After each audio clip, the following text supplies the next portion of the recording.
Hello learners, how are you? Once again, this is Humayun Kubir, Lecturer Department of English, Milestone College. My dear learners, today I have come in front of you to take a class on completing sentence. Dear learners, you know, completing sentence is a very important topic for you. Today, actually, I am going to discuss some important rules of this particular topic. Actually, I will discuss today only 7 important rules of completing sentence. So, dear learners, let's have a look on it. Okay, fine, learners. Once again, আমি এখন একটা একটা করে দেখাবো তোমাদের। দেখো, আমি প্রথম সেন্টেন্সে কি লিখেছি, পরের সেন্টেন্সে কি লিখেছি এবং তার পরের সেন্টেন্সে কি লিখেছি। অ্যাকচুয়ালি এখানে আমি 4টা সেন্টেন্স লিখেছি। কমপ্লিটিং সেন্টেন্সের 4টি গুরুত্বপূর্ণ সেন্টেন্স আমি এখানে লিখেছি। তবে তোমাদের মনে রাখতে হবে এই 4টি সেন্টেন্স মানে এখানে 4টা রুলস, যে রুলসগুলো তোমাদের পরীক্ষার জন্য খুবই ইম্পর্টেন্ট। ওকে আমরা দেখি 1 নম্বর রুলস কি আছে। দেখো আমি 1 নম্বরে লিখেছি as man cannot live alone. That means এই সেন্টেন্সে আমি যে রুলসটা নিয়ে এসেছি সেটা হলো as. সো কমপ্লিটিং সেন্টেন্স যদি as দিয়ে শুরু হয় তাহলে সেক্ষেত্রে আমাদের ওই সেন্টেন্সের পরবর্তী ক্লজটা আমরা কি লিখব। as দিয়ে শুরু হবে যে ক্লজটি সেটি থাকবে স্বাভাবিকভাবেই সাবঅর্ডিনেট ক্লজ। সো তোমাকে সাবঅর্ডিনেট ক্লজ কোনো সেন্টেন্সে থাকা মানে এরপরে তোমাকে প্রিন্সিপাল ক্লজটা লিখতে হবে।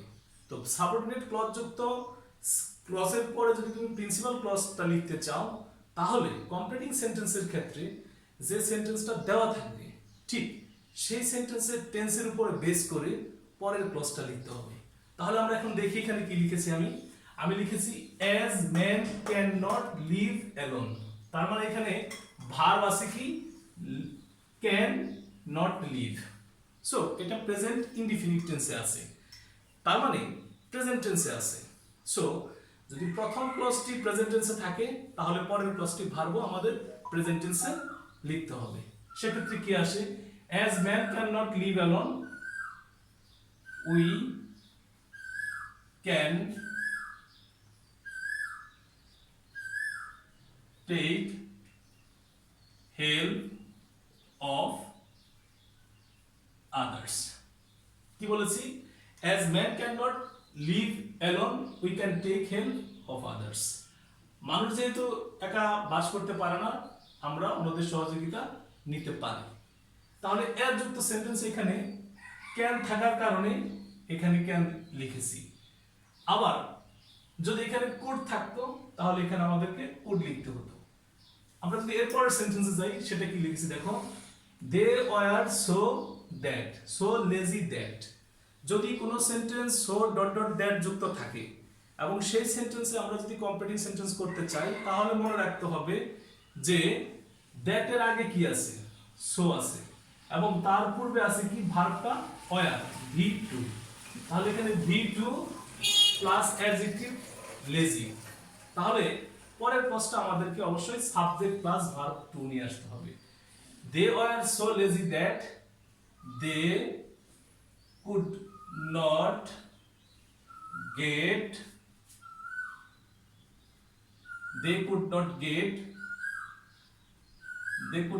আমরা এখানে কুড গেট না দিয়ে দে কুড নট দিতে পারি, they could not earn much money. তাহলে কি লিখেছি দেখো, they were so lazy that they could not earn much money. এটাকে আমি আন্ডারলাইন করে দিলাম। তাহলে এখানে ওয়ার থাকার কারণে এখানে আমি কোড ইউজ করেছি, এখানে ওয়ার আছে সো এখানে আমি কোড ইউজ করেছি। তাহলে আমি এখন 2 নম্বর সেন্টেন্সে চলে যাই। 2 নম্বরে আমি কি লিখেছি, হি বিকেম রিচ বাই। মনে রাখতে হবে লার্নার্স, কোন সেন্টেন্সে যদি ভার্ব প্লাস বাই থাকে তাহলে সেক্ষেত্রে বাই এর পরে যে ভার্বটা থাকবে তার সাথে আইএনজি যুক্ত হবে, অর্থাৎ by plus verb plus ING. তাহলে he became rich by selling mangoes in the market. আমি কি লিখেছি, he became rich by selling mangoes in the market. তাহলে এখানে বাই প্লাস মনে রাখতে হবে ভার্ব প্লাস আইএনজি, সেটা আমি এখানে লিখেছি। তাহলে আমি 4 নম্বর সেন্টেন্সে কি লিখেছি দেখো, if we fail to control sound pollution.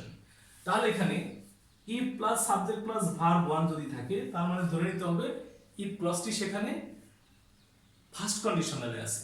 So first কন্ডিশনালে থাকা মানে পরের ক্লজটা তোমার ফার্স্ট কন্ডিশনালের রুলস অনুযায়ী ব্যবহার করতে হবে। সেক্ষেত্রে আমাকে কি করতে হবে, ইফ কন্ডিশনাল পরে কমা প্লাস এখানে একটা কি করতে হবে, সাবজেক্ট নিয়ে আসতে হবে।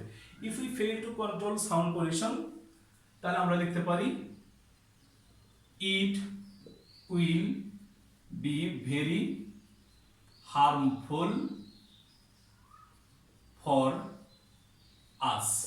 তার মানে আমরা যদি কন্ট্রোল করতে না পারি, এটা আমাদের জন্য খুবই বিপজ্জনক বা ক্ষতিকর হবে।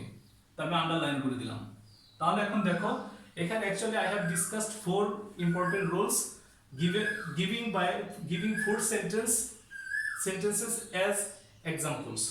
সো তোমরা যদি এখন একটু খেয়াল করো সবাই, তাহলে এখানে দেখতে পাবে, আমি একটু এটা সামারি বলি, যে প্রথম সেন্টেন্স ছিল as যুক্ত, এখানে এটা সাবঅর্ডিনেট ক্লজ, এটা প্রিন্সিপাল ক্লজ। সাবঅর্ডিনেট ক্লজে ভার্ব আছে প্রেজেন্ট টেন্সে, প্রিন্সিপাল ক্লজে ভার্বও প্রেজেন্ট টেন্সে আছে। 2 নম্বর সেন্টেন্সে so dot dot that, so dot dot that থাকা মানে সেক্ষেত্রে সো এর আগে যে ভার্ব থাকবে সেই অনুযায়ী পরের ক্লজে ভার্ব ইউজ করতে হবে। তাহলে ওয়ার সো লেজি দ্যাট কুডটা এখানে ভি2 চলে আসছে। পরের সেন্টেন্সে he became rich by plus something লিখতে হবে তোমাকে। তাহলে সেক্ষেত্রে বাই এর পরে সাধারণত আমরা ভার্ব প্লাস আইএনজি লিখলেই সেন্টেন্সটা কমপ্লিট হয়ে যায়। আর লাস্ট সেন্টেন্সে আমরা কি দেখেছি, ইফ কন্ডিশনাল। ইফ কন্ডিশনাল যদি ফার্স্ট কন্ডিশন হয়, পরের ক্লজে সাধারণত আমরা ক্যান অথবা উইল ইউজ করি। সো এখানে ইফ কন্ডিশন আছে subject plus fail verb present টেন্সে, আর পরের ক্লজে আছে will be, that means future indefinite tense. So my dear learners, I think these 4 rules are very much clear to you all now. So I'm going to discuss some important rules to given by another 3 sentences. Okay learners, তোমরা আগে 4টা sentence দেখেছিলে, 4টা সেন্টেন্সে আমি 4টা rules discuss করেছি। এখন আমি আর 3টা সেন্টেন্স দিব কমপ্লিটিং সেন্টেন্সে, যেখানে 3টি রুলস ডিসকাস করা হয়েছে। আমি আগেই বলেছি লার্নার্স যে today I will discuss only 7 important rules of completing sentences which will be very much effective and common for your examination. So dear learners, let's see. Okay, here দেখো আমি প্রথম লিখেছি কি, a proverb goes that, a proverb goes that. তোমরা জানো completing সেন্টেন্সে সব সময় একটি প্রবাদ বাক্য থাকে। প্রবাদ বাক্য কোনগুলোকে বলে, যেমন আমি যদি বলি যে honesty is the best policy, all that glitters is not gold, এগুলি হলো প্রবাদ বাক্য। সো তোমাদের অবশ্যই এরকম কিছু প্রবাদ মুখস্থ রাখতে হবে, সেটা 20টা কি 30টা হতে পারে। যদি তুমি এই 20 থেকে 30টা প্রবাদ ভালোভাবে তোমার মুখস্থ করা থাকে, তাহলে তোমার প্রবাদ থেকে অন্ততপক্ষে কোনো সেন্টেন্স ভুল হবে না। ওকে লার্নার্স, প্রথম এক্সাম্পলটা দেখি। দেখো প্রথমে লিখেছি এ প্রবাদ গোজ দ্যাট, তারপর হলো gap, we must try to lead an honest life. So my dear learners, here you will be very much attentive to know that যে এখানে আমি কি লিখেছি, যে we must try to lead an honest life। তাহলে প্রবাদের পরে আমি শেষে লিখেছি honest life তোমাকে লিড করতে হবে। তারপরে প্রবাদটা এখানে honesty নিয়ে লিখতে হবে। তাহলে আমি কি লিখবো দেখো, যে a proverb goes that, আমি যদি লিখি honesty is the best policy. কেন honest is the best policy লিখেছি, কারণ এখানে লেখা আছে যে lead an honest life. So to lead an honest লাইফের সাথে honest is the best policy এখানে ভেরি মাচ কি রিলেটেড। ওকে ডিয়ার লার্নার্স, আমরা সেকেন্ড সেন্টেন্সে চলে যাই। এখানে কি আছে দেখো, we should say no to corruption because, এখানে বিকজ আছে, তার আগে কি আছে, should say no to corruption. আমরা আমাদের উচিত করাপশনকে, দুর্নীতিকে না বলা। কারণ কি, দুর্নীতি অবশ্যই কি, কারণ এটা আমাদের জন্য অবশ্যই কি এক্সপেক্টেড না।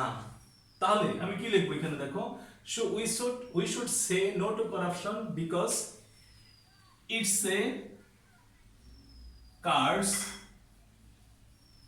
For a nation, for any nation আমি দিতে পারি। কি লিখছি আমি দেখো এখন, যে আমরা করাপশনকে না বলা উচিত, কারণ কি এটা যে কোনো জাতির জন্যই হয় একটি অভিশাপ। আমি কি লিখেছি তাহলে, it's a curse for any nation. Okay, my dear learners, আমরা লাস্ট সেন্টেন্স দেখতে পারি কি লিখেছে এখানে, many people live here. Many people live here. আমি এখানে এমন একটা সেন্টেন্স লিখব যে সেন্টেন্সটা সাধারণত পরের এই ক্লজটিকে যেন আমার কি করে রিলেট করে থাকে। তাহলে আমি কি লিখতে পারি, যদি আমি লিখি এখানে দো বাংলাদেশ is a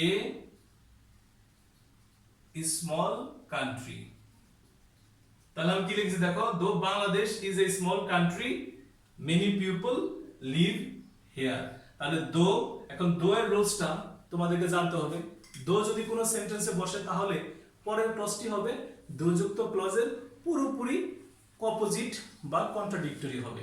যেমন এখানে লিখছি Bangladesh is a small country, কিন্তু এখানে অনেক লোক বসবাস করে, যদিও বাংলাদেশ একটি ছোট দেশ, এখানে অনেক লোক বসবাস করে। So my dear learners, now I think it's very much clear to you all that how important completing sentences are, and to know the structure, to know the grammatical rules is very much important for you learners. So here today I have discussed only 7 sentences, and each sentences has each grammatical structure. So if you follow my lecture today, I think you will be very happy, and if you practice these sentences, then you will be highly benefited. তাই আমি তোমাদেরকে আবার বলি যে আমি 7টা যে sentence discuss করেছি সেখানে 7টা ডিফারেন্ট রুলস আমি রেখেছি। সো আমি অবশ্যই আশা করব তোমরা বাসায় বসে এই 7টা রুলস তোমরা নিজেরা আবার ভালোভাবে প্র্যাকটিস করবে, যাতে করে তুমি এই 7টা থেকে যে কোনো সেন্টেন্স আসলে অন্ততপক্ষে তোমার যেন ভুল না হয়। So my dear learners, at last I want to say goodbye to you all. Thank you very much.